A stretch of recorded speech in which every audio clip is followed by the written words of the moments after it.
We know our solar system is this big, roughly 30 trillion kilometers. But did you know?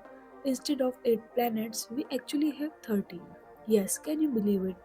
Well, after watching this video, you will. So let's dive in directly. Hey everyone, this is Richa and you are watching Invar Lab. Solar system has 5 dwarf planets that most people don't consider as a part of main planets, but in reality, they orbit the sun just like Mercury, Venus, Earth and the others.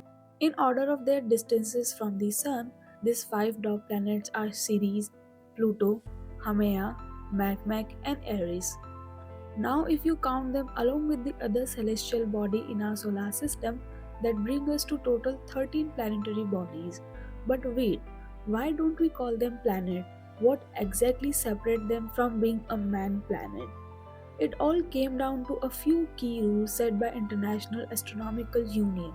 According to them, a planet must orbit the sun, have enough gravity to be nearly round, and clear its orbit of other debris, which means this planet should dominate its orbit.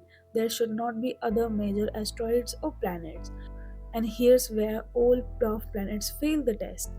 Since these dwarf planets share their orbit with other objects in the Kuiper asteroid belt, they do not make an official count to be a man planet. But does that mean they are any less important? Absolutely not. In fact, Pluto once considered the ninth planet and was reclassified as a dwarf planet in 2006, sparking one of the biggest debates in modern astronomy. But guess what? Some scientists still argue that Pluto should be reinstated as a planet again. So, now, what about other planets? Let's talk about them one by one.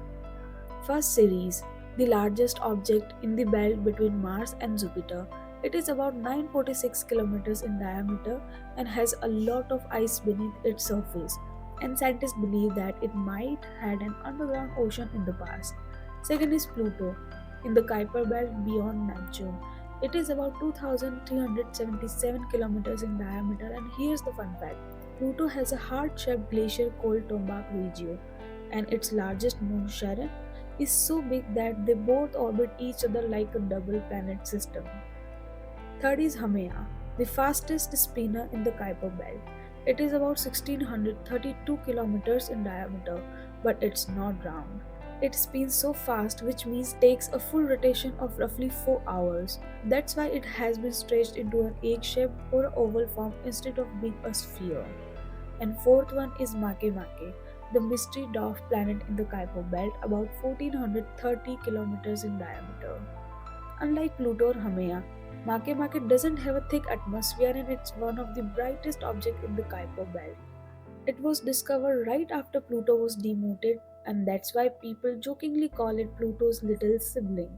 And here's the last one, Eris, the planet that kicked out Pluto, in the Kuiper belt way further than the Pluto, about 2326 kilometers in diameter, almost as big as Pluto. Eris was discovered in 2005 and it is the reason Pluto lost its planetary status because it is nearly the same size as Pluto. Scientists realized at this moment that they had to either add more planets or redefine what a planet is. So, unfortunately for Pluto, they chose the second option. They had to redefine what a planet is. And here's something even more crazier. There might be even more planets hiding in our solar system. Astronomers have suspected a mysterious ninth planet, a massive unseen world lurking in outer reaches of solar system. So what do you think? Should we stick with 8 planets or should we recognize all 13? Let me know in comments. And if you found this video intriguing, don't forget to share it with your friends. Thank you for watching. Again, this is Richa. I will see you in the next video.